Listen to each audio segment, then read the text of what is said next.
Assalamualaikum warahmatullahi wabarakatuh. Selamat pagi bagi yang beragama lain.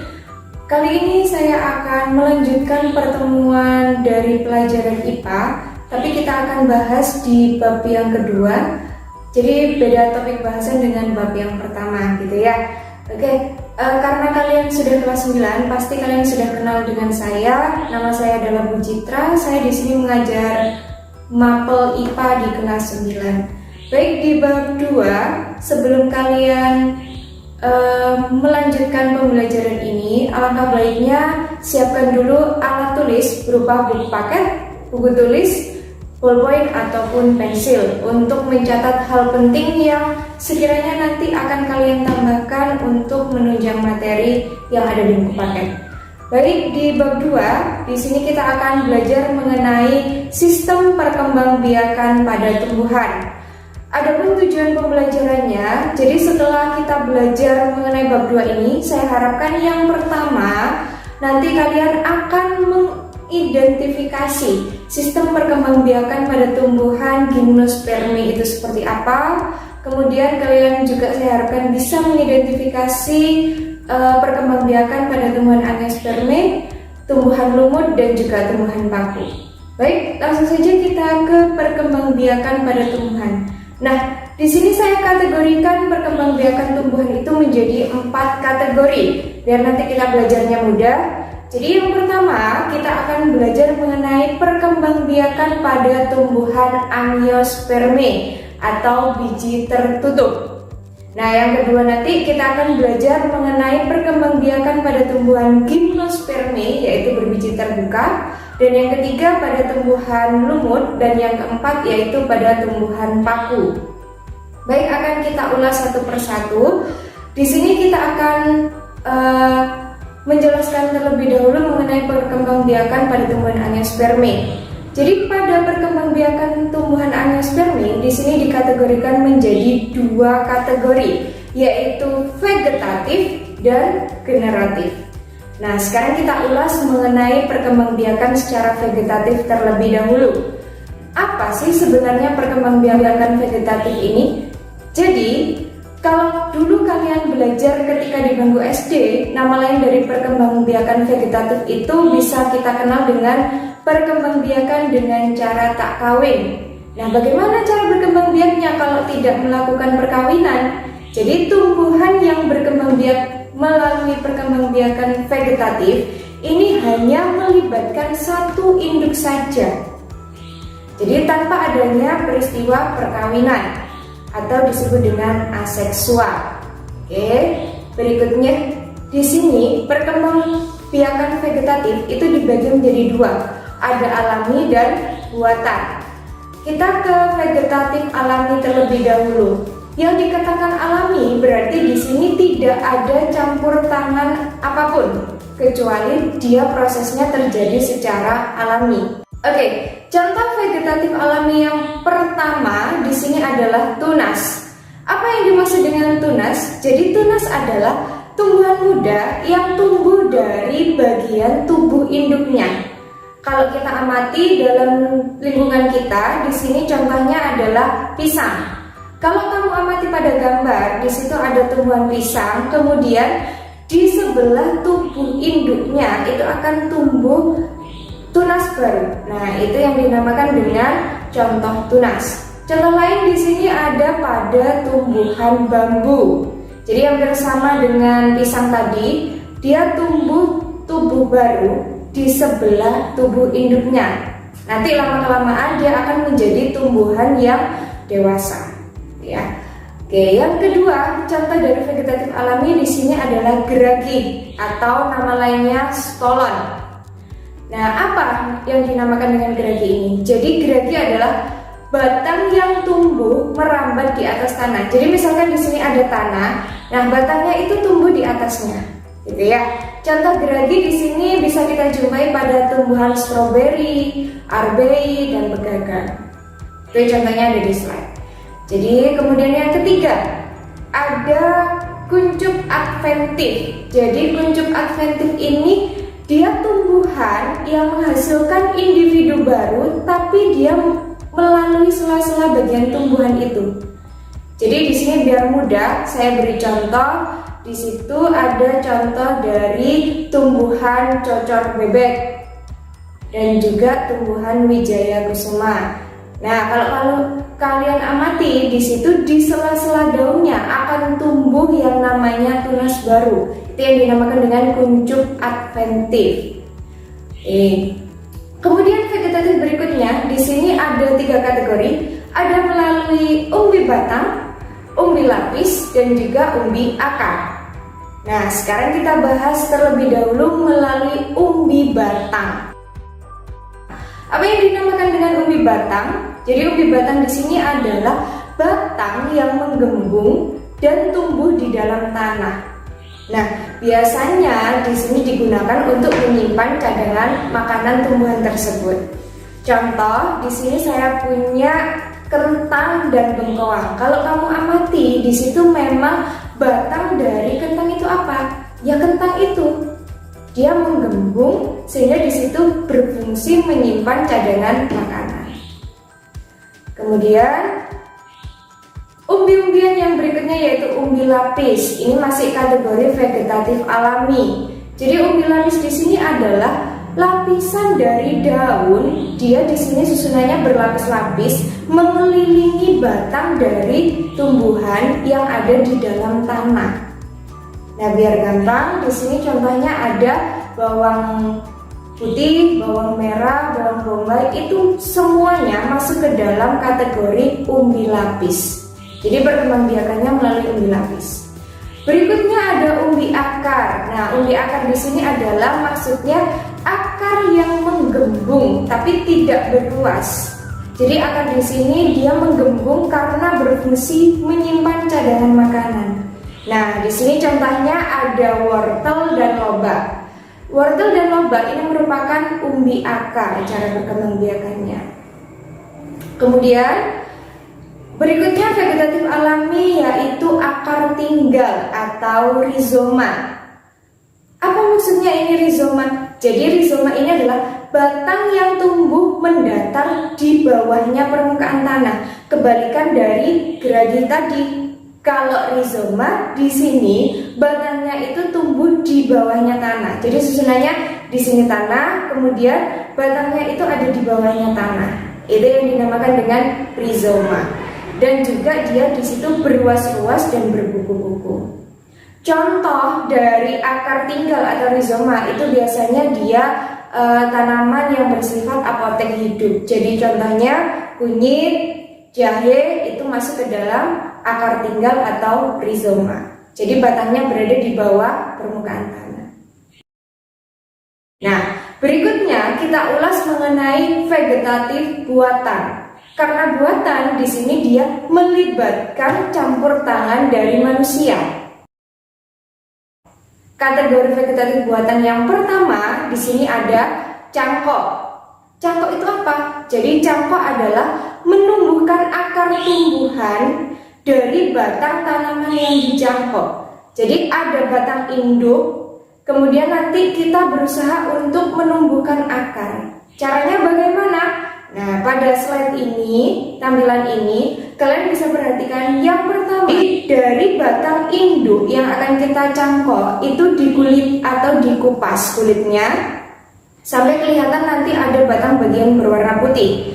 Nah, setelah itu nanti kita tutup menggunakan tanah, kemudian dicampur sedikit dengan serabut kelapa, lalu dibungkus menggunakan plastik, dan di situ diikat di bagian ujung kanan dan kirinya.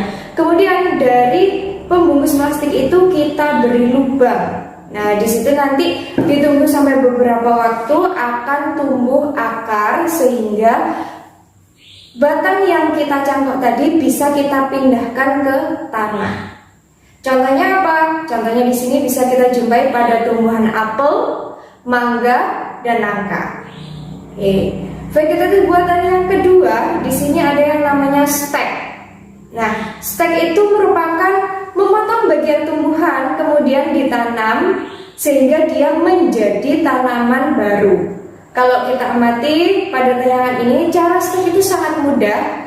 Jadi ambil batang tumbuhan yang akan di stek, kemudian potong ujungnya secara runcing, lalu tancapkan pada media tanam. Misalkan di sini kita tancapkan pada tanah. Nah, ditunggu beberapa selang waktu, beberapa hari, beberapa minggu, nanti akan tumbuh akar dari batang yang sudah kita tancapkan ke tanah tadi. Itu cara menggunakan stek batang. Nah, contohnya bisa dijumpai pada tumbuhan singkong dan mawar. Kemudian masih dalam kategori stek, tapi di sini berbeda medianya. Jadi steknya di sini menggunakan stek daun. Bisa dijumpai pada tanaman cocor bebek. Caranya hampir sama dengan stek batang, hanya saja ini yang kita tanam itu bagian daunnya. Gitu ya. Oke, berikutnya untuk vegetatif buatan, kategori berikutnya ada menyambung atau nama lainnya adalah enteng. Apa maksudnya dari menyambung? Menggabungkan dua batang tanaman yang sejenis. Contoh di sini ada tanamannya singkong dan mawar. Caranya bagaimana? Misalkan di sini saya akan menyambung bunga mawar. Mawar putih akan saya sambung dengan mawar merah. Nah, di sini batang yang akan saya sambung adalah batang dari mawar putih. Jadi saya potong bagian batang mawar putih dengan ujung runcing, kemudian yang menjadi bawah itu adalah batang dari mawar merah. Nah, batang dari mawar merah itu saya belah menjadi dua. Kemudian batang dari mawar putih yang sudah saya potong runcing itu saya tancapkan di bagian batang mawar merah. Lalu saya ikat menggunakan tali. Nah, nanti akan tumbuh menjadi tumbuhan mawar. Hasilnya bisa kamu amati di tayangan video ini, yaitu mawar merah dan ada campuran putihnya. Kemudian vegetatif buatan yang berikutnya yaitu merunduk. Nah, merunduk ini dia cara mengusahakan bagian batang tanaman agar mengenai tanah. Jadi caranya batangnya itu kita tekuk ke bawah sampai dengan permukaan tanah. Kemudian dibenamkan oleh tanah. Nanti lama-kelamaan akan tumbuh akar di dalam tanah. Contoh di sini bisa diamati pada tumbuhan apel. Jadi ada batang induk, kemudian cabang dari batang itu dibenamkan di bawah permukaan tanah, sehingga lama-lama batang yang terbenam oleh tanah itu akan tumbuh akar menjadi tumbuhan yang baru. Lanjut, untuk vegetatif buatan berikutnya ada menempel atau okulasi. Jadi teknik menempel atau okulasi ini menggunakan tunas muda pada ranting batang tanaman induk yang akan ditempelkan. Kalau dilihat pada tayangan ini, yang pertama itu kita ambil tunas muda dari suatu tanaman, kemudian kita tempelkan pada tanaman induk, lalu di situ diikat. Nah, lama-kelamaan di situ nanti akan tumbuh menjadi tumbuhan baru. Contohnya bisa kalian amati pada tumbuhan jeruk, rambutan, dan juga durian.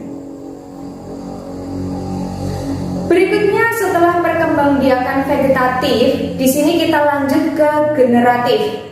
Kalau dulu kalian duduk di bangku SD, istilahnya generatif itu bisa dikatakan perkembangbiakan secara kawin atau dengan cara pembuahan.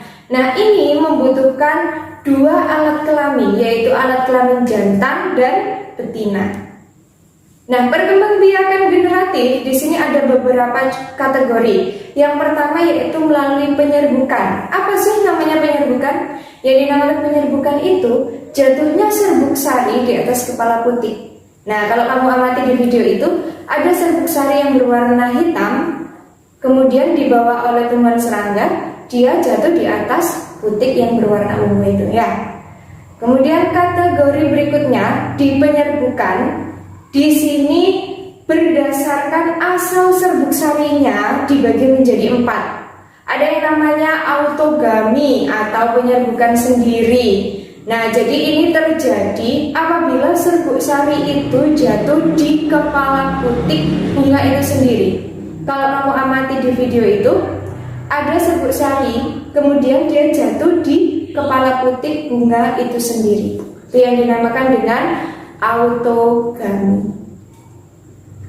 Kemudian penyerbukan berikutnya yaitu geitonogami, atau nama lainnya adalah penyerbukan tetangga. Jadi ini ada dua bunga, kemudian di situ serbuk sarinya itu jatuh di atas kepala putik bunga yang lainnya, tapi masih dalam satu tumbuhan. Nah, jadi misalkan di sini ada tumbuhan A, ada tumbuhan B, serbuk sari dari tumbuhan A ini jatuh di tumbuhan B, tapi masih dalam satu tumbuhan, masih dalam satu cabang. Itu yang dinamakan dengan penyerbukan tetangga. Lanjut. Yang ketiga ada yang namanya penyerbukan alogami atau penyerbukan silang. Nah, kalau silang di sini kategorinya adalah tumbuhannya berbeda tetapi masih dalam satu jenis. Kalau kamu amati di video ini, tumbuhannya sama-sama tumbuhan bunga sepatu, tapi dia sudah berbeda batang. Jadi sekali lagi bedanya ini antara penyerbukan tetangga dengan silang itu terletak pada tumbuhannya tidak dalam satu tangkai atau satu batang. Alogami di sini tumbuhannya sama, tapi dia letaknya berbeda batang. Itu yang dinamakan dengan penyerbukan silang. Berikutnya ada penyerbukan bastar. Nah, kalau bastar ini tumbuhannya sudah berbeda varietasnya. Varietas itu sama dengan jenisnya. Jadi saya punya tumbuhan bunga sepatu, yang satu berwarna jenisnya merah, yang satu jenisnya pink. Nah, dia di sini serbuk sari dari tumbuhan sepatu merah jatuh di atas kepala putik tumbuhan bunga sepatu yang berwarna pink. Itu yang dinamakan dengan tumbuhan penyerbukannya secara bastar. Berikutnya, di sini perkembangan masih generatif, tapi dia penyerbukannya itu dibantu oleh beberapa perantara. Nah, yang pertama di sini perantaranya adalah anemogami.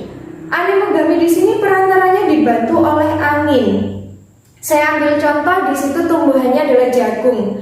Jadi serbuk sari dari tumbuhan jagung A itu tertiup angin sehingga mengenai kepala putik di tumbuhan jagung yang B. Nah, perantaranya di sini adalah angin. Itu yang dinamakan dengan anemogami.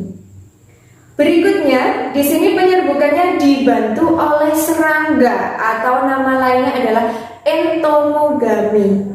Misal contoh pada bunga matahari. Nah, serbuk sari dari bunga matahari A di sini dia dibawa oleh kupu-kupu atau serangga kupu-kupu di kepala putik dari bunga matahari B. Perantaranya di sini dia berupa kupu-kupu. Berikutnya di sini ada penyerbukan yang dibantu oleh burung atau nama lainnya ornitogami. Contoh di sini adalah saya ambil bunga cangkring. Jadi dari bunga cangkring yang satu itu serbuk sari dibawa oleh burung menuju ke bunga cangkring yang lainnya. Perantaranya di sini melalui burung, yaitu nama lainnya ornitogami. Berikutnya ada perantaranya adalah manusia, nama lainnya antropogami. Contohnya bisa dijumpai pada bunga vanili. Serbuk sari dari bunga vanili itu dibawa oleh manusia, perantaranya manusia, kemudian diletakkan di kepala putik dari bunga vanili yang lain. Maka di situ akan terjadi penyerbukan secara antropogami. Nah, berikutnya di sini ada yang dibantu oleh kelelawar. Namanya adalah chiropterogami. Contohnya terdapat pada tumbuhan kaktus. Dari kaktus A, serbuk sarinya dibawa oleh kelelawar menuju kaktus B. Maka di situ akan terjadi penyerbukan secara chiropterogami, yaitu dengan bantuan kelelawar. Masih di perkembangbiakan generatif, ini melalui pembuahan. Jadi pembuahan di sini yang dimaksud adalah serbuk sari dari tumbuhan itu menuju ruang bakal biji. Jadi sehingga nanti akan terbentuk zigot, dan lama-kelamaan akan tumbuh menjadi embrio dan tumbuhan baru. Itu yang kategori pembuahan. Kalau kamu amati, di situ ada sebatang tumbuhan, kemudian serbuk sarinya itu jatuh di atas kepala putik, kemudian mengalami peluruhan ke bawah ke dalam bakal biji. Di dalam bakal biji nanti dia akan bertemu dengan sel telur yang akhirnya terjadi proses pembuahan dan terbentuk zigot. Lama-kelamaan zigot ini akan berkembang menjadi embrio, kemudian nanti akan menjadi bakal biji, kemudian tumbuh menjadi biji, dan akhirnya mengalami proses perkecambahan dan menjadi tumbuhan baru. Itu yang dinamakan dengan pembuahan. Kategori yang ketiga dalam perkembangan generatif yaitu penyebaran biji. Jadi proses penyebaran biji ini dapat terjadi secara alami dengan bantuan alam dan juga bisa terjadi dengan bantuan hewan dan manusia. Oke, sekarang kita ulas terlebih dahulu penyebaran biji berdasarkan bantuan angin. Nama lainnya adalah anemopori. Yang paling mudah diamati di sini yaitu terjadi pada biji bunga dandelion. Jadi biji bunga dandelion itu akan tertiup angin sehingga nanti biji-bijinya itu akan tumbuh di tempat yang lain menjadi bunga dandelion. Kemudian yang kedua di sini ada hidrokori. Kalau dari kata hidro berarti di sini penyebaran bijinya itu dibantu oleh air. Nah, di sini saya tayangkan ada tumbuhan kelapa. Jadi biji kelapa itu kan kadang kita jumpai di pantai dan terombang-ambing di air laut, air pantai. Nah, lama-kelamaan nanti akan tumbuh tunas dari tumbuhan atau biji kelapa itu sehingga menjadi tanaman kelapa. Berikutnya kategori perkecambahan. Apa maksudnya? Yaitu proses pertumbuhan embrio pada biji untuk selanjutnya berkembang menjadi tumbuhan baru. Nah, itu contohnya adalah biji dari kacang. Di akhir pembelajaran ini, di sini ada tugas yang harus kalian kerjakan. Untuk lebih detailnya, mungkin nanti akan saya beri lembar kerja atau LKPD melalui file PDF. Jadi ini mungkin contoh sekilas dari cara pengerjaannya. Jadi nanti ketika sudah, kalian bisa kirim melalui link yang akan saya bagikan untuk pengumpulan tugasnya. Dari pembelajaran hari ini semoga bermanfaat, tetap semangat dan tetap disiplin dalam belajar. Wassalamualaikum warahmatullahi wabarakatuh.